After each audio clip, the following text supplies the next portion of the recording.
জয় Hind friends, টুকিটাকি রান্নাতে আজ আমাদের রেসিপি হচ্ছে veg momo. Friends, veg momo বানানোর জন্য সব থেকে আগে আমাদের লাগছে গ্রেট করা বাঁধাকপি। এটা হচ্ছে 1 কেজি ওজনের বাঁধাকপি, যেটা আমি গ্রেট করে নিয়েছি। তারপরে নিয়েছি গাজর, এটা হচ্ছে 3টে গাজর। তারপরে স্বাদ অনুসার লবণ, অল্প একটু অজিনামোটো অ্যান্ড 2 চামচ মতন সয়া সস। এখানে আমি যে 3টে গাজর নিয়েছি সেটাকেও গ্রেট করে রেখেছিলাম। গাইজ, এবার আমাদের কি করতে হবে, গাজরটাকে ভালো করে বাঁধাকপির মধ্যে দিয়ে খুব সুন্দর করে মিক্স করে নিতে হবে। এমন করে মিক্স করবেন যেন মনে হয় ইয়ে দোস্তি হাম নেহি ছোড়েঙ্গে। তার সাথে লবণ দেবো আমি। এখানে লবণটা আপনারা একটু বেশি করেই দেবেন, যেন পরে আমাদের লবণ আর না দিতে হয়। জাস্ট এইভাবে উল্টে পাল্টে মিক্স করে নেবেন। মিক্সটা ভালো করে হয়ে গেলেই 10 মিনিটের জন্য রেস্টে রেখে দিতে হবে। লবণটা একটু বেশি পরিমাণে এই জন্যই দিলাম যেন গাজর আর বাঁধাকপির জলটা ভালো করে আমরা বের করে নিতে পারি। এখানে দেখুন, লবণটা খুব সুন্দর করে বাঁধাকপি আর গাজরের সাথে মিক্স হয়ে গেছে। এবার আমি এটা 10 মিনিটের জন্য রেস্টিং পজিশনে রেখে দেব। ফ্রেন্ডস, আমি হেলদি মোমো বানানোর জন্য এখানে 150 গ্রাম আটা নিয়ে নিয়েছি। আপনারা চাইলে ময়দা দিয়েও বানাতে পারেন। এবার আমি আটার মধ্যে অল্প একটু লবণ দিয়ে দেবো। জল দিয়ে ডোটা তৈরি করব। একটু একটু করে জল দেবো আর ডোটাকে মাখবো। ডোটা শক্ত করে মাখতে হবে। ডোটা এমন করে মাখবো যেন কারো মাথায় মারলে মাথা ফেটে যায়। এত শক্ত করেও মাখবেন না।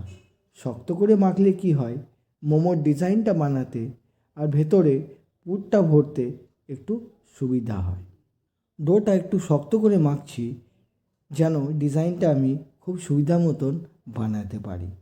ডোটা খুব ভালো করেই মাখা হয়ে গেছে। লাস্টে চেপে চেপে ডোটাকে স্মুথ করে নেব অ্যান্ড রেস্টিং পজিশনে 10 মিনিট ঢাকা দিয়ে রেখে দেবো। ডোটা আমি এইভাবেই শক্ত করে মেখে ঢেকে রেখে দিচ্ছি। গাইজ, এবার আমরা ফটাফট দেখে নিই মোমোর রেড চাটনিটা বানানোর জন্য আমাদের কি কি লাগছে। সব থেকে আগে আমাদের লাগছে এখানে 4টে টমেটো। এখানে আমি নিয়েছি 2টো মিডিয়াম সাইজ টমেটো আর 2টো ছোটো টমেটো। তারপর নিয়েছি লাল লঙ্কা অ্যান্ড কাঁচা লঙ্কা অ্যান্ড গ্রেট করা আদা নিয়েছি 2 চামচ। 2 চামচ সস নিয়েছি, 2 চামচ সয়া সস নিয়েছি, 1 চামচ ভিনেগার নিয়েছি, অল্প একটু আজিনামোটো নিয়েছি আর নুনটা আমি নিয়েছি স্বাদ অনুসার। মনে রাখবেন, এখানে আপনারা লঙ্কাটা ঝাল যদি বেশি খান তাহলে লাল লঙ্কা আর কাঁচা লঙ্কাটা একটু বেশি করেই নেবেন আর চাটনিটা তারপরে তৈরি করবেন। গাইস, এবার আমরা যে বাঁধাকপি অ্যান্ড গাজরটা 10 মিনিট সেট করতে দিয়েছিলাম, দেখুন এটা পুরোপুরি সেট হয়ে গেছে। দেখুন, একটু চাপ দিলেই জলটা দেখা যাচ্ছে। এবার আমরা এইভাবেই চাপ দিয়ে দিয়ে জলটা বার করে নেব। হাতে করে চেপে জলটা বের করে নেওয়ার পর আমরা মিক্সচারটাকে অন্য একটা পাত্রে তুলে নেব।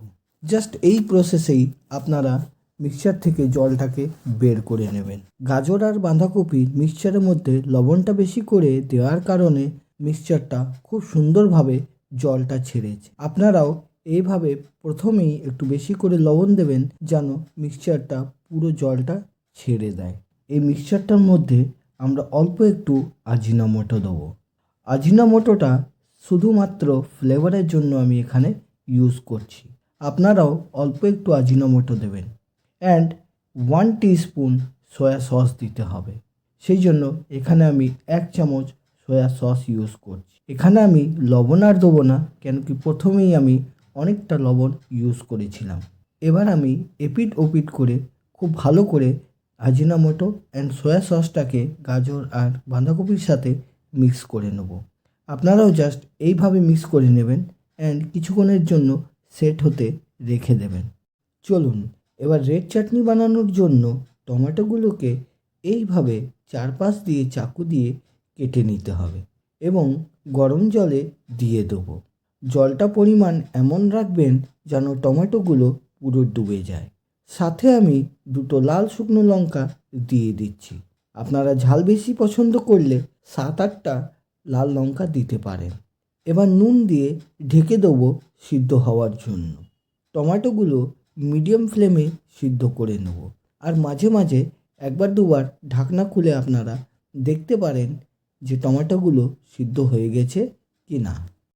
এবার যতক্ষণ মোমোর রেড চাটনি বানানোর জন্য টমেটোগুলো সিদ্ধ হচ্ছে, ততক্ষণ আমরা মোমোগুলো বানিয়ে নিই। ছোট্ট ছোট্ট লিচিগুলো এইভাবে কেটে নিতে হবে। এখানে আমি আমার বোনের হেল্প নিয়ে নিচ্ছি মোমোর ডিজাইনটা বানানোর জন্য।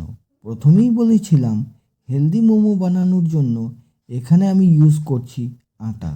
এখন আটা দিয়ে মোমো খেতে অনেকেই প্রেফার করছে, আর ময়দা দিয়ে মোমোটা দেখতে ভালো হলেও ওইটা আমাদের জন্য একদমই হেলদি না। এই দেখুন ডিজাইনটা কত সুন্দর হয়েছে। আপনারাও জাস্ট এইভাবে ডিজাইনটা বানিয়ে নিতে পারবেন খুবই সহজভাবে। এই দেখুন ফ্রেন্ডস, আমাদের টমেটোগুলো খুব সুন্দরভাবে সিদ্ধ হয়ে গেছে। এবার এই টমেটোগুলো আমরা জল থেকে তুলে নেব এবং চাটনি বানানোর জন্য পেস্ট করে নেব। তো চলুন এবার ঝটপট চাটনিটা বানিয়ে নিই। চাটনিটা বানানোর জন্য সবথেকে আগে আমরা কড়াইটা গরম করে নেব। কড়াইটা গরম হয়ে গেলেই 2 চামচ সাদা তেল দিয়ে দেবো। আর যেই আমাদের তেলটা গরম হয়ে আসবে, আমরা 1/2 টিস্পুন আদা ইউজ করব। এখানে আমি আদাটা আগে থেকেই বেটে রেখেছিলাম। আদাটা দিয়ে দেওয়ার পর আমরা টমেটো পিউরিটা দিয়ে দেবো এবং ভালো করে মিক্স করে নেব। যেই বাটির মধ্যে টমেটো পিউরিটা পেস্ট করে রাখা ছিল, সেই বাটির মধ্যে একটু জল দিয়ে আমি ভালো করে বাটিটাকে ধুয়ে কড়াইয়ের মধ্যে দিয়ে দিচ্ছি। তারপর আমরা ইউজ করব অল্প একটু আজিনামোটো। আজিনামোটো দিয়ে দেওয়ার পর 1.5 টিস্পুন সয়া সস দেব। দেন ভালো করে মিক্স করে নেব। তারপর 1 চামচ রেড চিলি সস দেবো এবং এপিট ওপিট করে ভালো করে মিক্স করে নেব। তারপর 1/2 টিস্পুন ভিনেগার আমাকে দিতে হবে। ভিনেগারটা দিয়ে দেওয়ার পর ভালো করে মিক্স করে নেব অ্যান্ড ফুটে ওঠা অবধি ওয়েট করব। এখানে আমি লো টু মিডিয়াম ফ্লেমে রেড চাটনিটাকে ফোটাবো অ্যান্ড ততক্ষণ ফোটাবো যতক্ষণ না রেড চাটনিটা একটু গাঢ় হয়ে আসছে। এই দেখুন আমাদের রেড চাটনিটা খুব সুন্দর ফুটে উঠেছে এবং এর কনসিস্টেন্সিটাও একটু গাঢ় হয়ে গেছে। এবার আমি গ্যাসের ফ্লেমটা বন্ধ করে দেবো আর রেড চাটনিটা একটা পাত্রে তুলে নেব। আপনারাও জাস্ট এইভাবে রেড চাটনিটা বানিয়ে নেবেন। এবার আমরা 1/2 লিটার জল দিয়ে স্যুপটা বানিয়ে নেব। জলের মধ্যে স্বাদানুসার লবণটা দিয়ে দেবো অ্যান্ড কেটে রাখা বাঁধাকপি অ্যান্ড গাজরটা দিয়ে দেবো অ্যান্ড ভালো করে মিক্স করব। ফুটে ওঠা অবধি আমরা ওয়েট করব অ্যান্ড যেই ফুটে উঠবে আমরা ঢাকা দিয়ে দেবো। এবার আমরা 1/4 টিস্পুন সয়া সস দিয়ে দেবো অ্যান্ড বাঁধাকপি সিদ্ধ হওয়া অবধি ওয়েট করব। বাঁধাকপি সিদ্ধ হয়ে গেছে। এবার লাস্টে 1 টিস্পুন কর্নফ্লাওয়ার দিয়ে দেবো এবং ভালো করে মিক্স করব। 1 মিনিট ভালো করে ফুটিয়ে নিতে হবে। তারপর আমরা নামিয়ে নেব স্যুপটাকে। ফ্রেন্ডস, এবার আমি মোমো স্টিম করার জন্য মোমো স্টিমারটা বসিয়ে দিচ্ছি অ্যান্ড গ্যাসের ফ্লেমটা মিডিয়াম রেখেছি। এখানে আমি মোমো স্টিমারের মধ্যে অল্প একটু জল দিচ্ছি। জলটা আমি কম দিচ্ছি যেন জলটা তাড়াতাড়ি ফুটে ওঠে সেই জন্য, এবং জলটা দিয়ে দেওয়ার পর আমি ঢাকা দিয়ে দেবো যেন জলটা তাড়াতাড়ি ফুটে ওঠে। কিছুক্ষণ পরই দেখুন জলটা ফুটে উঠেছে। এবার আমরা মোমোর প্লেটের মধ্যে অল্প একটু তেল লাগিয়ে দেবো এবং প্লেটটা বসিয়ে দেবো এবং আস্তে সুস্তে মোমোগুলো আমরা স্টিমারের মধ্যে দিয়ে দেবো। মোমোগুলো দিয়ে দেওয়া হয়ে গেলেই আমরা ঢাকা দিয়ে দেবো স্টিম হওয়ার জন্য। এখানে আমি 5 মিনিট স্টিম হওয়ার জন্য মোমোগুলোকে ঢাকা দিয়ে রেখে দিচ্ছি মিডিয়াম ফ্লেমে। আপনারাও 5 মিনিট স্টিম করে নেবেন, দেখবেন আপনাদের মোমোগুলো পুরোপুরি স্টিম হয়ে যাবে। 5 মিনিট পর দেখুন আমাদের মোমোগুলো কি সুন্দর স্টিম হয়ে গেছে। এবার আমি মোমোগুলোকে তুলে নিচ্ছি সার্ভ করার জন্য। ফাইনালি আমাদের মোমো রেডি হয়ে গেছে খাওয়ার জন্য। আপনারাও জাস্ট এইভাবে মোমোগুলোকে স্টিম করে নেবেন।